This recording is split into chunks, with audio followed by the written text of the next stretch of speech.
à leur place, nous les peuples, on sort dans la rue.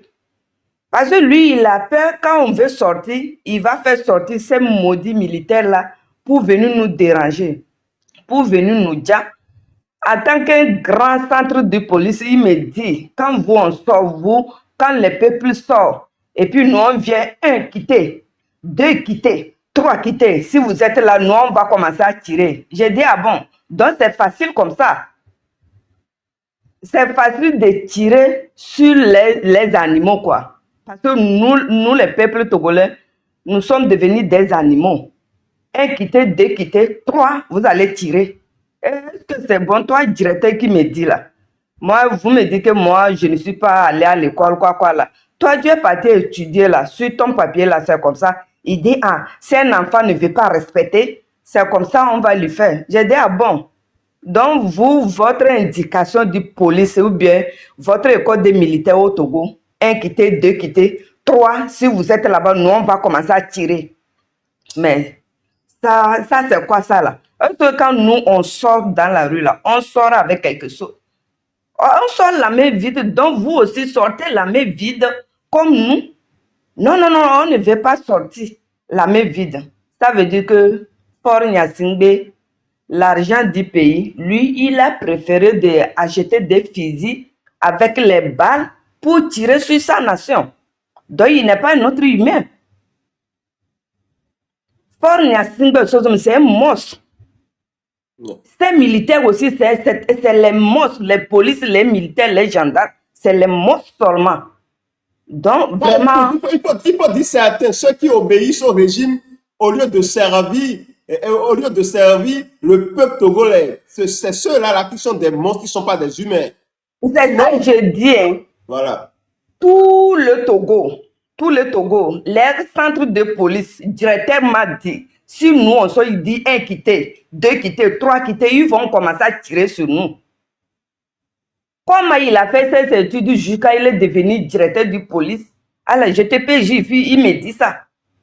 Vous ne voyez pas que ce n'est pas des militaires, ce sont des terreaux que Yadema a fondus au Togo. C'est les terreaux. C'est les musiciens qui sont au Togo. Ce n'est pas de l'armée ou bien les militaires qui sont là. On va dans d'autres pays pour protéger les nations. Alors chez nous au Togo, c'est au contraire. Un de les militaires qui va se dire non, c'est pas bon. Ils ont obligé de lui dégager. Même devant moi, j'étais enfermé là-bas. Ils ont attrapé deux policiers parce qu'ils ne veulent pas. Je ne sais pas s'ils sont vivants ou bien ou pas là. Je ne sais pas. Donc, au Togo, c'est ça qui est là. Sinon, nous, on a déjà gagné. Moi, je ne vois pas si les gens disent oui, on peut tout faire, Fort ne veut pas tomber. Nous, on a déjà gagné. Parce que Fort, il prend l'argent pour aller payer les balles avec les fusils pour venir nous tirer. Sinon, lui, il n'a rien sur le pouvoir. Le peuple togolais ne lui connaît pas. Parce que 2005, quand il a monté sur le pouvoir, il n'est même pas gagné. Moi, j'étais là. Moi, j'ai fait quand même. Fort n'est pas gagné. 2018 ou bien 2000, j'étais dans le bureau du vote de Baguida. J'ai travaillé parce que comme les gens, nos frères disent, chaque jour, il nous a volé. Moi, je n'aime pas ce régime, mais je suis obligé de servir pour voir la réalité. Monsieur Joël, ils vont dans le bureau pour voter. Ils vont voter là-bas. Une seule personne va voter. Le monsieur qui a fait ça, il s'appelle Massine. À Baguida, j'étais dans le bureau de vote de catholique. Ils ont voté jusqu'à pour envoyer les papiers pour venir déposer. Ce n'est pas les gens qui comptent. Hein. Donc, ils votent dans les bureaux pour envoyer, pour mettre dans le caisse. C'est comme ça qu'ils font. J'ai resté dans le bureau de vote plus de 3 fois, 4 fois. C'est comme ça. Eux-mêmes, ils nous a dit, quand on va l'information, ils disent non, quand ils viennent là, il ne faut pas qu'on va les fouiller. On les laisse, ils vont aller voter. Ou bien, toi, tu vas réveiller matin très tôt. Parce que dans le bureau de vote, c'est parti unique qui est le président. Président, secrétaire, rapporteur. Donc, si c'est rapporteur qui va aller très tôt, il va aller voter jusqu'à vous déposer les caisses. C'est comme ça ils font. Moi, j'ai toute l'information, j'ai travaillé pour eux. À Baguida, c'est moi qui ai fait convaincre, c'est moi qui ai travaillé. Puisque mes peuples qui sont là-bas, ils sont derrière unis. Mais ça n'a pas marché. Il nous a promis qu'ils vont mettre des routes, ils vont trouver la solution de manière l'eau prend les gens à Bagdad. Ils n'ont rien fait. Donc, ils sont là seulement pour dire les gens. Même il y a des mains même là. Il y a des mains là. Je dis, je le répète. S'il n'a pas fait quelque chose, son régime de terreur qu'il a formé au Togo là, même là où il est là, il ne veut pas dormir là-bas tranquille. Non, mais Matin, midi, soir, il est à genoux en je vais enfer. appeler son nom. Il est à Je genoux vais en enfer. appeler son nom. S'il est malade là, il n'a qu'à devenir fourmi, ils vont rentrer dans les narines. Sinon, il ne va pas dormir là-bas. Hein. Parce que c'est lui qui a formé avant de partir. Lui, mais il n'était pas bon. Son enfant aussi. Un terreau, son enfant, c'est un terreau aussi. Ouais. Donc, il n'est pas bon, son enfant n'est pas bon. S'il n'a pas fait quelque chose au Togo là, pour faire tomber ce régime-là, Wallahi Bilay, il y a des mal, il ne va pas bien dormir dans le Togo. Il prend votre argent pour déstabiliser le Bénin. C'est ça ce qu'il fait. Et Oui. nous n'allons pas le laisser faire. L'argent qu'il va prendre pour construire les hôpitaux là-bas, c'est pour déstabiliser, pour construire les hôpitaux, les infrastructures routières, c'est-à-dire développer ce pays, augmenter, comment je vais dire, par exemple, Joël, le panier de la ménagère. À propos de notre ministre Podjona, à l'époque, il était emprisonné, il était enfermé. Moi, j'ai appelé les radios, on a fait ce qu'on a fait, ils ont libéré Podjona. Quand ils ont libéré Podjona, là, Podjona, le président des Nigériens, là, ancien président, là, ils ont appelé Podjona, là. Ils ont parti là-bas, ils ont fait une négociation pour prêter serment qu'ils ne veulent pas renverser le pouvoir, jamais. Je te jure, je ne mens pas. Moi, ce que je n'ai jamais vu là, je ne veux pas parler de ça. Hein. J'ai dit, nous les villageois, quand on dit quelque chose là, c'est la réalité. Cherchez, si je mens là, traitez-moi une menteuse. C'est là-bas, Podjona est parti. À ce moment, l'ancien président de Nigérien, il travaille dans le CDAO ou bien quoi là. Ils ont parti négocier là-bas. Juste quand Podjona dit ne veut pas renverser le pays, ils ont prêté segment. On peut faire tout, lui ne veut pas renverser le pouvoir. Oui, Podjona, gros ventre là. C'est lui. Il est mort, non? Oui, mais il sent ça bien. Il est mort déjà. Non, il est là. Hein? Il est conseillé. Il est là. Il est conseiller Il y a un politique. vieux ventre qui est tombé la dernière fois. Comment lui s'appelle? Ouais, lui, c'est Abbas Kaboa. Ah, Abbas Kaboa. Ça, c'est Abbas Kaboa. Donc, Podjona, il est toujours là. Ok, d'accord. Monsieur Raoul Dagba. Monsieur Joël, comment vous allez?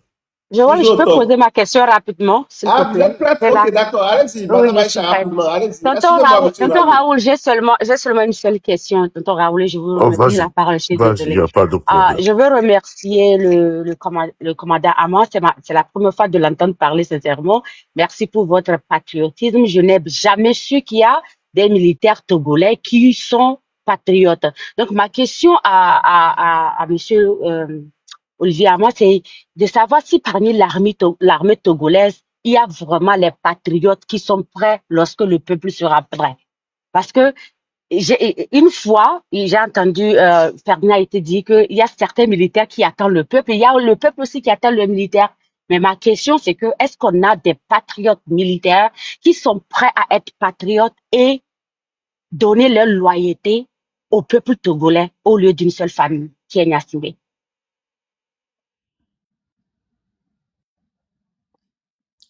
Oui, merci Aïcha.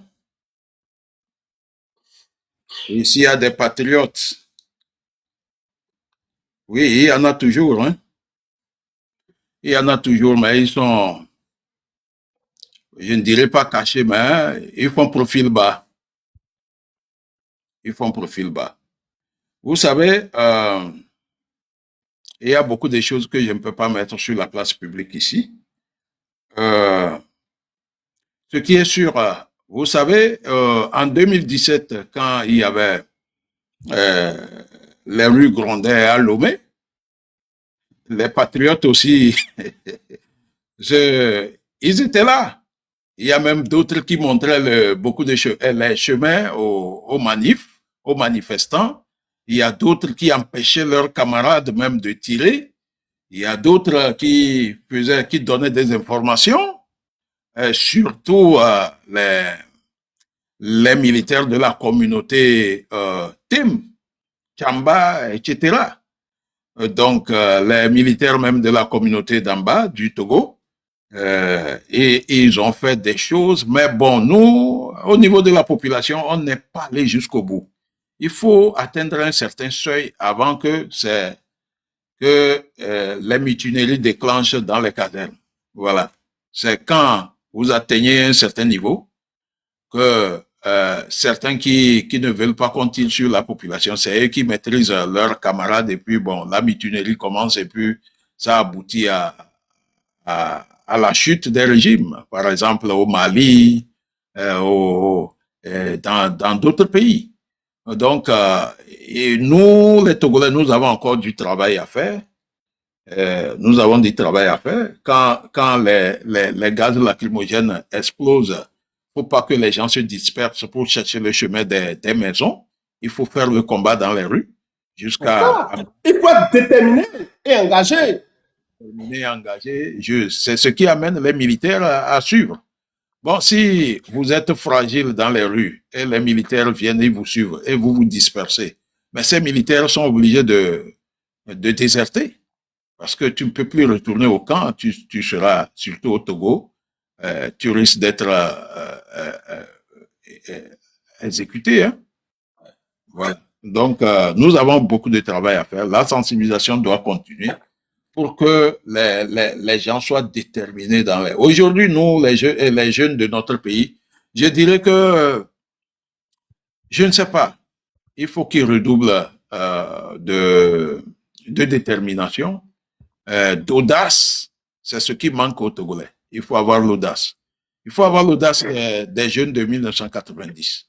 Sans ça, une petite explosion, dispersion, et puis c'est fini. Non. Il faut que ça s'arrête. Il faut que ça soit comme à Sokode en 2017. Le combat a duré pendant plusieurs jours. Plusieurs jours. Wow, vraiment, qu'est-ce qui s'est passé? Ils n'ont pas appris en 2017. On a dit que le régime était à bout. Ouais, donc, ce qui s'est passé, secoué le régime. C'est que les dirigeants n'étaient pas déterminés à atteindre un certain seuil. Voilà, les jeunes étaient prêts. Les jeunes étaient prêts. Les jeunes étaient prêts, mais bon. Voilà. Merci beaucoup à vous. Merci à vous. Merci beaucoup. Merci beaucoup. Monsieur Raoul. Monsieur Joël, comment vous allez? Toujours au top. Mon commandant, je suis au garde à vous. Oh, monsieur Raoul, mettez-vous au repos. Monsieur Zaga, je vous salue. Écoutez, je voudrais renchérir ce que le commandant venait de dire concernant la complicité du régime d'Enyasingbe au Bénin. Le Togo d'Enyasingbe, il y a certains Togolais qui doivent comprendre certaines choses. Le régime d'Enyasingbe, c'est une base arrière et le carrefour du complot contre certains États en Afrique de l'Ouest. Les Togolais qui supportent ce régime putschiste de l'AES, je me dis, quelle analyse ces personnes font? Comment un dictateur peut s'allier avec un révolutionnaire ou bien des révolutionnaires? Posez-vous la question de savoir. Est-ce qu'un dictateur peut conseiller un révolutionnaire ou un démocrate? Dites-le-moi. Il y a une incompatibilité fondamentale de valeurs de méthode Ouais. et d'objectifs politiques, mesdames et messieurs. Thierry-Lou, est-ce que Thierry-Lou est là? Il n'a qu'à prendre note. Demandez à Thierry-Lou de prendre note. Continuez, monsieur Dagba. Un dictateur cherche avant tout la conservation absolue du pouvoir, le contrôle social et la suppression de toute opposition. Le démocrate place la souveraineté dans le peuple et exige l'alternance politique, le respect des libertés publiques et l'état de droit. Un révolutionnaire, par contre, vise le renversement radical de l'ordre établi, souvent dictatorial, pour instaurer un système nouveau. Donc dites-moi maintenant, si un dictateur sanguinaire comme Faure Gnassingbé s'associe avec ces putschistes pour le bien-être de ces pays de l'AES, dites-le moi. Dites-le moi. Depuis fort longtemps, si les Burkinabés sont connectés, mais je vais vous rafraîchir la mémoire. Le Togo du général Eyadema a été directement et lourdement cité comme l'un des principaux complices intérieurs dans l'assassinat de Thomas Sankara le 15 octobre 1987. Mais bien sûr, mais bien sûr, mais bien sûr. Les enquêtes historiques existent, les témoignages clés et les révélations du procès historique de l'assassinat de Sankara existent encore.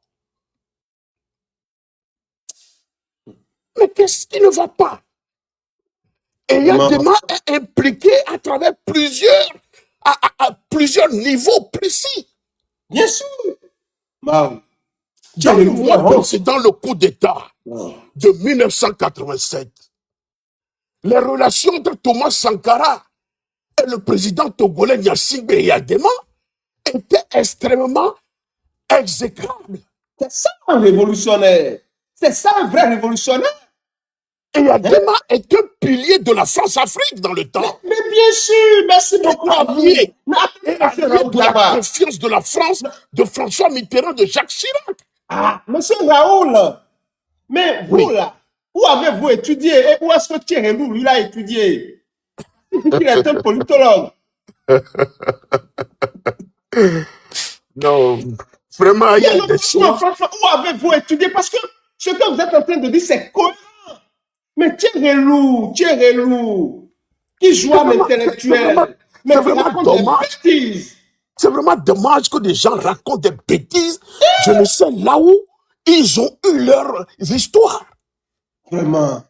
Continuez à nous éduquer, monsieur Raoul. Eyadema est un homme de Chirac et de François Mitterrand dans le temps-là.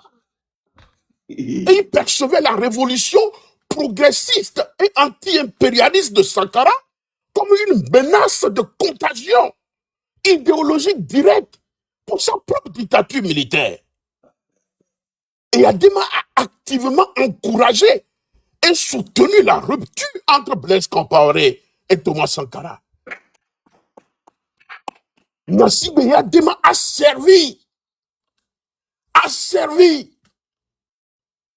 d'entente diplomatique et logistique pour orchestrer la chute de leader burkinabé.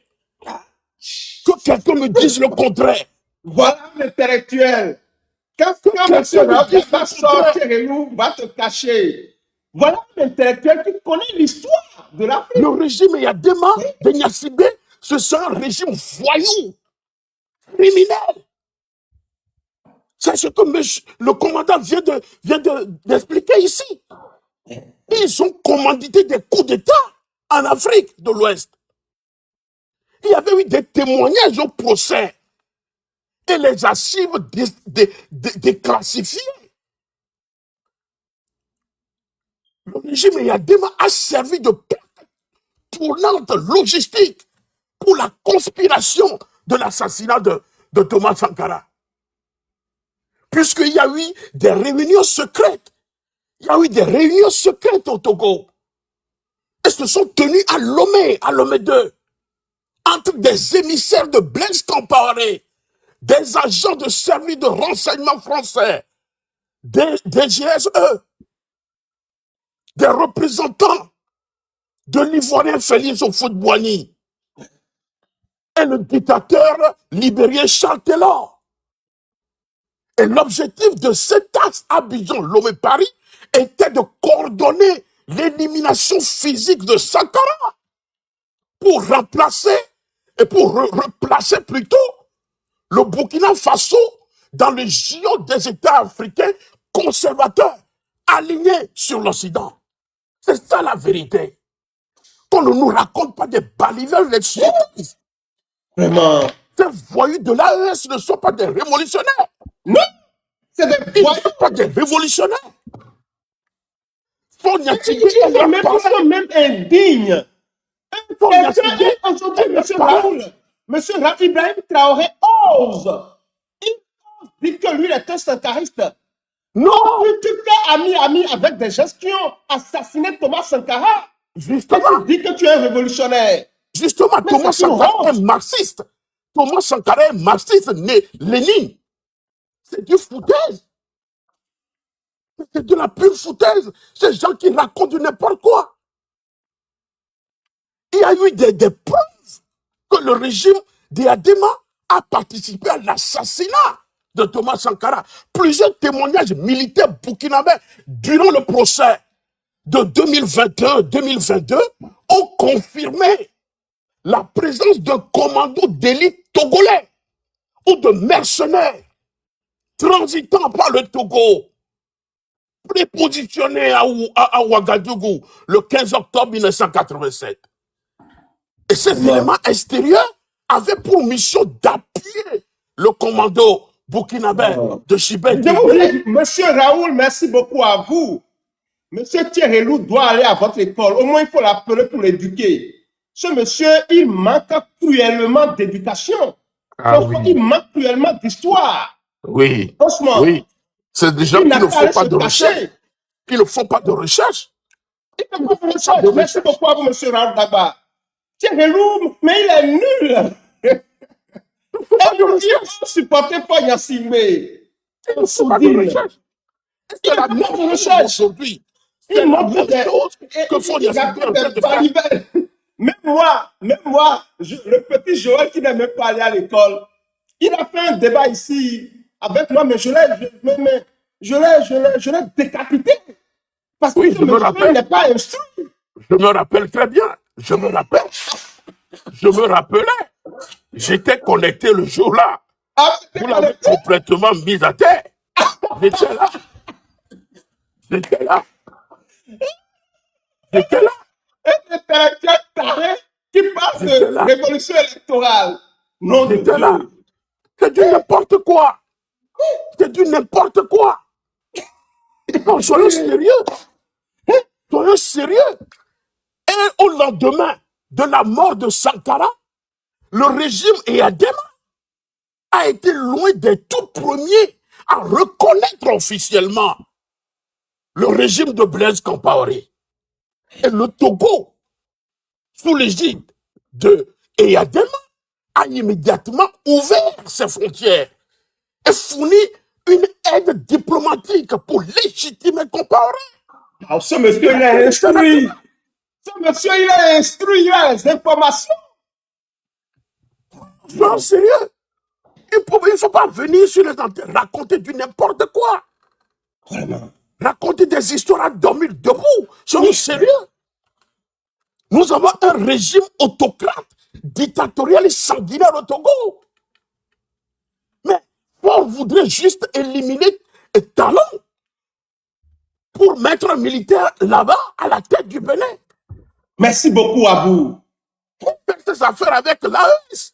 C'est ça, leur complot. Déstabiliser la sous-région. C'est ça.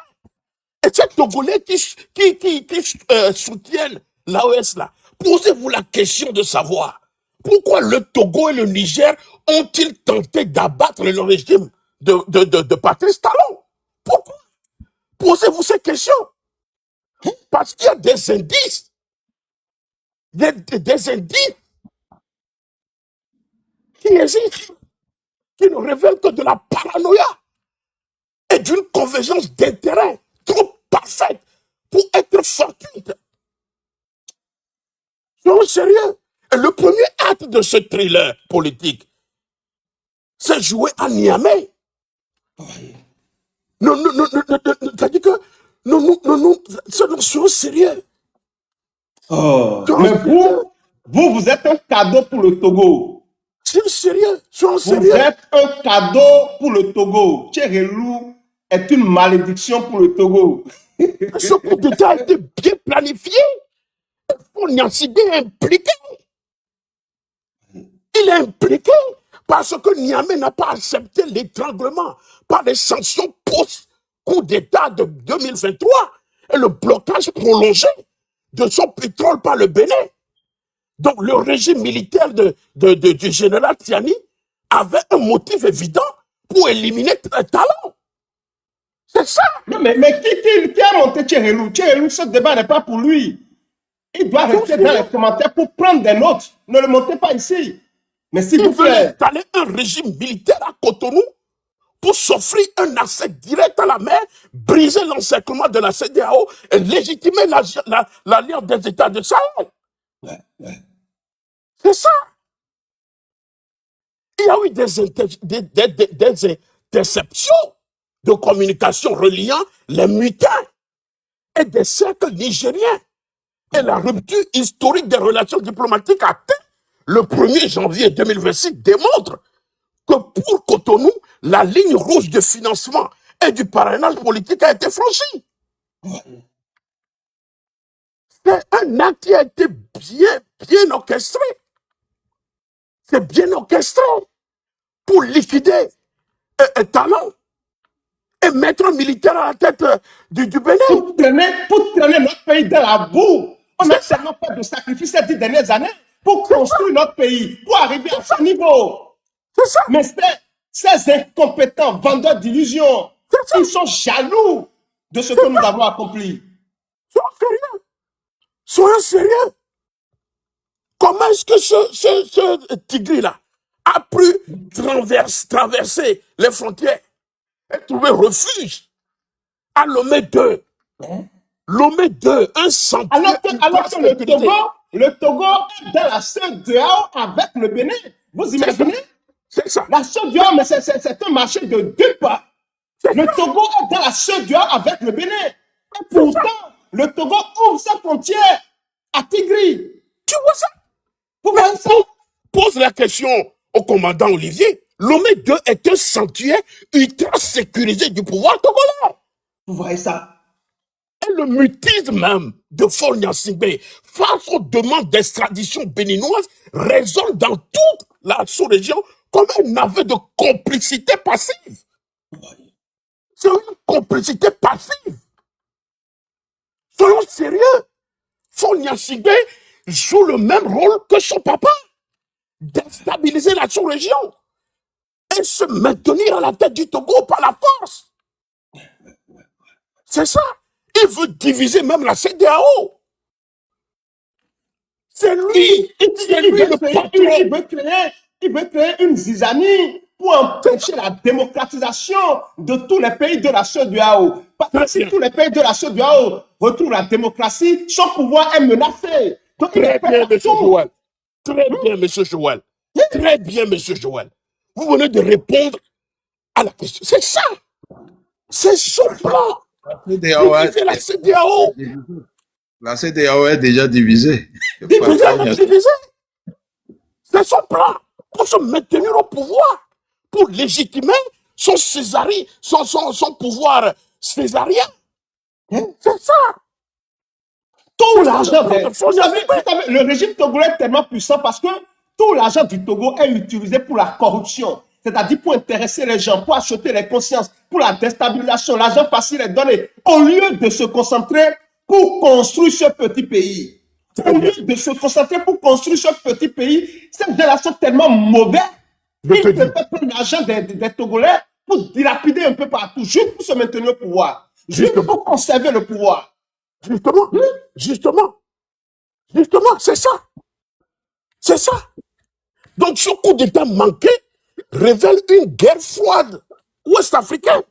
Ouais. D'un côté, le Bénin de Patrice Talon, dernier verrou civil strict et légaliste de la sous-région, agrippé aux principes constitutionnels, aux sanctions régionales. Regardez le Bénin aujourd'hui. J'ai suivi comment, mais et Talon disait au revoir à son gouvernement aujourd'hui. J'ai pris, non. C'est que j'ai eu la chair Comment de c'est poule. beau. J'ai eu la chair de poule. J'ai Je dit, te dis. non, est-ce que ça ne peut pas se passer dans mon pays, le Togo? J'ai eu la chair de poule. Je te dis, mon frère, je te dis, il y a des larmes qui coulaient dans mon visage. Vraiment, c'est triste pour notre pays, le Togo. C'est triste. C'est triste que des gangsters se sont accaparés du pouvoir d'État et ont dénaturé tout le système institutionnel de notre pays, le Togo. Et c'est inacceptable. Le peuple togolais doit se lever et agir. C'est très important. C'est très important. C'est très important. Et c'est ici le lieu de saluer Zagababo pour son travail. Tout ce que fait ce monsieur. Je vous dis. Il a financé les opposants. Il a monté l'opposition contre Patrice Talon. Il a financé les gens. C'est ça une opposition? Des gens qui vont prendre de l'argent chez un dictateur pour venir semer de la pagaille au Togo. C'est ça au Bénin. C'est ça une opposition? Vous croyez que le peuple béninois, là, nous sommes bêtes? On les connaît. Ils vont prendre de l'argent chez Paul Yassingbe pour déstabiliser notre pays. Et vous voulez qu'on les considère comme des opposants? Mais c'est des opportunistes, des voyous. Vous avez vu? On a fait des votes sanctions. On les a éjectés parce qu'ils ne sont pas crédibles. C'est ça la réalité. C'est comme vous ne comprenez pas les choses. Paul Yassingbe, c'est un dictateur. Et une opposition qui va prendre de l'argent chez un dictateur, c'est une mauvaise opposition, c'est des terreaux. C'est ça la vérité. Merci. Merci. C'est ce que vous ne connaissez pas. Merci. Merci. Un dictateur fait du bien pour le peuple Togo, le peuple béninois, vous croyez? Soyons sérieux. Soyons sérieux. Soyons sérieux. Donc, c'est ce que je voudrais ajouter, monsieur Joël. Je vous salue. Vraiment, monsieur Raoul, je vous en prie à genoux, de temps en temps, appelez le petit Tchérélou là. Il faut lui donner des conseils, il faut l'instruire. Allez, bonne soirée chez vous. Tchérélou, tu as trouvé ton professeur. Je vous Tchérélou là, salue, tu as trouvé ton professeur. Monsieur Raoul Dagba. Voilà. Je vous salue. Mon commandant. Allez, Monsieur bye bye. Raoul, je Ouais. vous salue Donc, des Tchérélou, je vais organiser Merci. un live entre vous et le petit Tchérélou là, Merci. et monsieur Raoul. Ouais. Et on va voir après. Ok. Allez, portez-vous bien. Merci beaucoup, Merci, monsieur Raoul. merci. Ouais.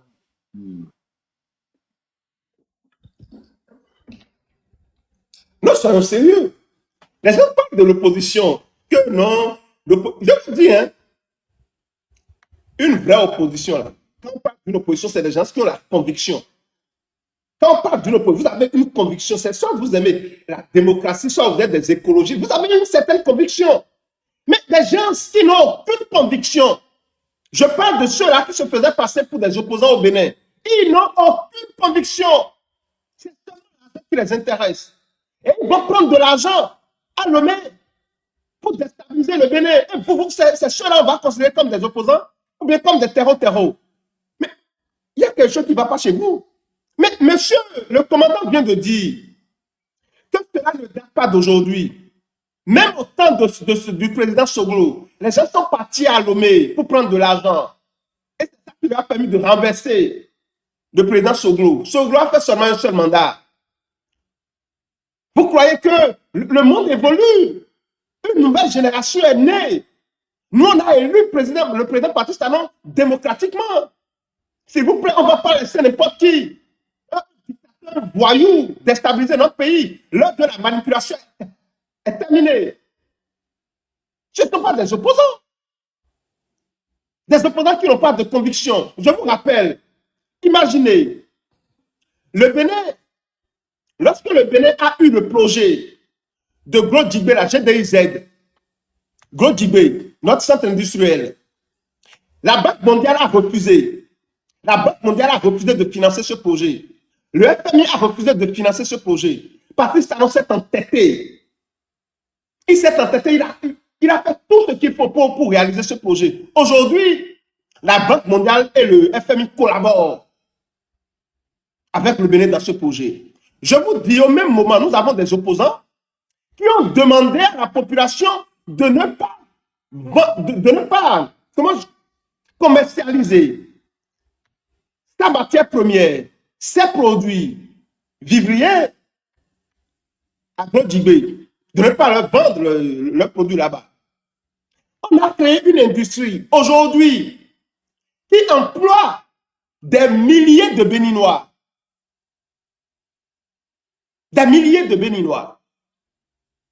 Et vous, en tant qu'opposant, vous dites aux paysans, aux agriculteurs de ne pas vendre leurs matières premières à GDIZ. Juste parce que vous êtes contre Patrice. Ce sont les opposants, ça. Le peuple même ne voit pas, vous croyez. Le peuple, c'est-à-dire, le Bénin a une âme. Chaque peuple a une âme. On crée une industrie. Nous savons tous que nous ne pouvons pas développer nos pays sans industrialiser nos pays, sans avoir, c'est-à-dire, comment ils appellent, embellir nos pays pour avoir des trucs de comment ils appellent ça, et des visiteurs, des gens qui vont visiter le pays. On ne peut pas développer un pays sans ça. Le tourisme, merci beaucoup, le tourisme. Mais on fait le truc, ceux-là qui se faisaient appeler des opposants, derrière pour, comment je vais dire, pour tout torpiller, pour raconter des bêtises. Ce sont des opposants. C'est des opposants, ça, qui demandent, donc, c'est-à-dire, on n'a qu'à fermer Gros Djibé, on n'a qu'à rester comme ça, dans la boue, dans la médiocrité. Et vous voulez que le peuple continue à croire à ces voyous, mais nous, on les a découragés. Soit ils vont s'adapter à ce nouveau Bénin, soit ils vont disparaître de l'échiquier politique. Et je vous rappelle, en démocratie, vous commettez de crimes, c'est la prison.